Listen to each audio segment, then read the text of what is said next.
Hi, good people. Hey, yesterday in my Facebook Live video, I mentioned the importance of now, and then I talked myself into a tangent and didn't even say what I was going to say then. But I said what I did say and what must have been right for that moment, and so here I am back again to talk about now and the importance of now.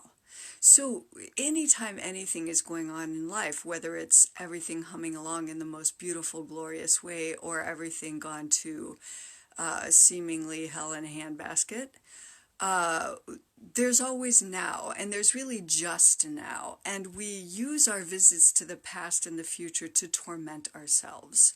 And now, if you're going back to the past to gaze lovingly at photos or enjoy memories of when your kid was so cute or whatever, because they're not anymore, um, or you go to the future for planning and scheduling and communicating with people about something you're doing together to prepare for something, then that's great. You're in alignment, or as Byron Katie says, that is your business. But most of the past and future, most of time, most of timing, is what Byron Katie calls God's business. I like to call it the universe's business. It's just the idea of what none of us controls. So note how very many things related to coronavirus you actually don't have control over. And when you go to the future and sit around fantasizing about worst case scenarios, rehearsing horrible illness or funerals in your mind, projecting your worst fear come to life, well, that's not going to serve you in the moment, in now. Now, if you want to do things to properly prepare, so for example, you can stay home and flatten the curve and spread the virus, allow for a slower spread of the virus. You know, to use what we understand at this point right now to make right decisions, and right decisions always means for you as information and guidance comes to you. Well, then good, that's great. But here's what I want to say about the importance of minding your state and how that relates to now. If you keep your eyes at all times on what's scary, what could go wrong, what could go wrong for you, which loved one could not be okay, as you're trying to make decisions now that aren't time to make, or that it's grammar, where it's not time to make a decision now and you're sitting around mulling it over, you're also out of your business and you're not benefiting from how now could serve you. Look, if you're alive and if there's nothing to do right now in terms of appropriate preparedness or choosing or deciding something right now, then do what you can do right now to keep yourself in a positive state. Or if, let's say, your pain body is activated, that is, something in your body is registering your thoughts, your emotions. Let's say you're anxious. That's a pretty typical and appropriate thing to feel right now. But so right now, if anxiety is coursing through your system, that's what you want to give your attention to right now. And minding your state at that moment won't be about generating joy or bliss. It will be about actually tending what you're feeling right now. And if you tend it, there is actually the possibility of a shift. I always say the pain body, and by the way, that includes physical pain as well. The pain body wants two things: awareness and breath. And awareness and breath, fascinatingly enough, are two tactics for coming close to now. They're presence tactics. If you are aware of what's happening here and now, in your space here and now, and you're aware of breath and feeling the breath for a concentrated time, if you will, actually following the breath, staying right with it. Do it while I talk to you. Feeling it in your system. The breath is a felt sensory experience, and we typically don't feel it. We don't even think about it, and we don't need to. The breath of life wants to come. But so to calm yourself, to meet your anxiety, to give awareness in a kind way inside your own system to what feels bad, use the breath. Follow the breath. Feel the breath. It will calm you. It will bring you to the core of your being. And don't tell me it's not working if it doesn't calm you right away. Look, this could be an hours-long project. And in the moment that that's what your state needs for you to mind, that is a project worth your time. You are a project worth your time. As long as you're alive, your life matters. And the more you keep your state steady, possibly positive, the more good you can do to others, the more clearly you can think, the better you can make decisions. Now, let me add to this the idea of staying informed. When you want to look up information, when you're drawn to look something up, when you hear something that gets your attention, that you think you'd like to know more about, by all means follow that. And when it's stressing you out, when you feel anxiety or panic in your system, that's a very good thing to respond to. And in that moment, maybe it's not time to keep gathering information. Maybe you have enough for now. And it's not time to make a decision, and it's not time to figure things out, and it is certainly not time to project a future, because when you project a future from your worst places and your greatest fears and your worst insecurity, you're just going to scare yourself more. This is where Byron Katie likes to say, if you want fear, get a future. So a phrase that I work with my clients with all the time in normal times is bring it to now, and tell yourself that.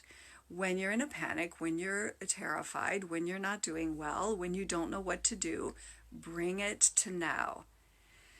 And when you come close, giving awareness and breath to what's happening in your own right, in your body here and now, right now, then you have the chance to be kind to yourself, to soothe yourself.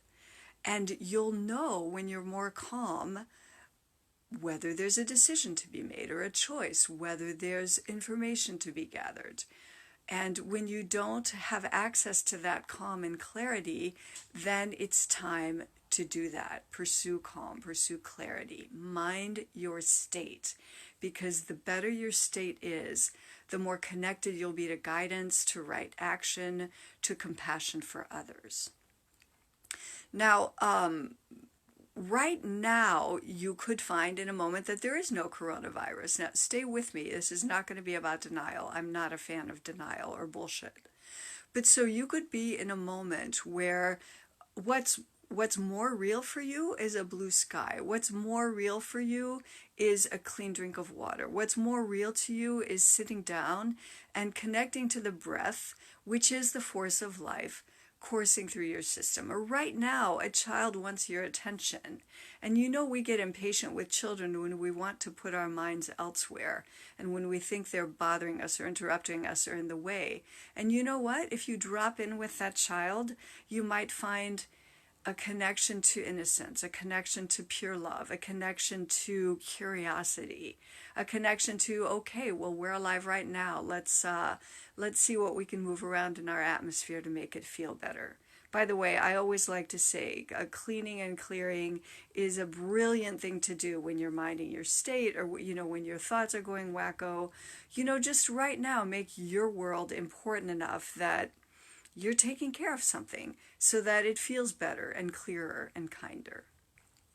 Okay, so in the virtual age, right now, also includes stuff coming in on the internet.